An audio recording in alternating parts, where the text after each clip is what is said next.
रघुना डली है दे रघुना डली है रंगावा डली है भतार हो होली भरल हंगे में डुबकी लगाई है सखी रे रजऊ हमार हो रघुना डली है दे रघुना डली है रंगावा डली है भतार हो डीजे मनीष रक्सौल रघुना डली है रंगावा डली है भतार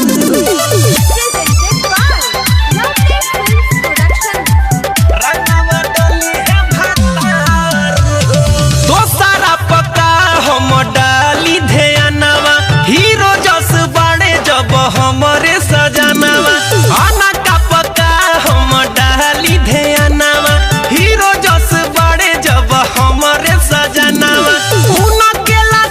जब सखी रे सवार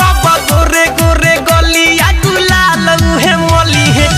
रघुना डली है दे रघुना डली है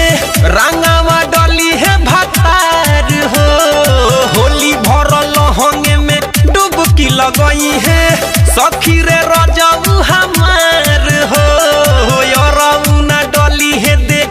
रघुना डली है रंगावा डली है भतार हो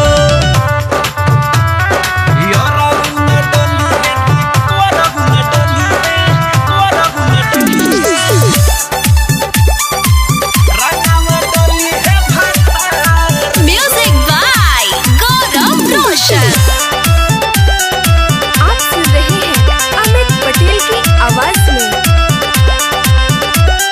पुआ पूरी तरुआ या भरुआ बनाई रजऊ के अपना पसंद से खियाई पुआ पूरी तरुआ या भरुआ बनाई पिया जी के अपना पसंद से खियाई जब मन डली है सखी रे निकली है देखी देखी लोग भले के तनो भी जली है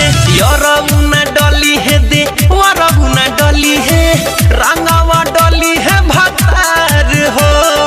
होली भरल हंगे में डुबकी लगई है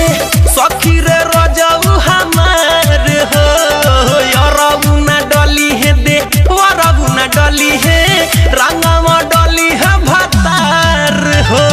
होलिया में माजाली है खूबे राजा रंगावा वीर मोरा चलनी में चली है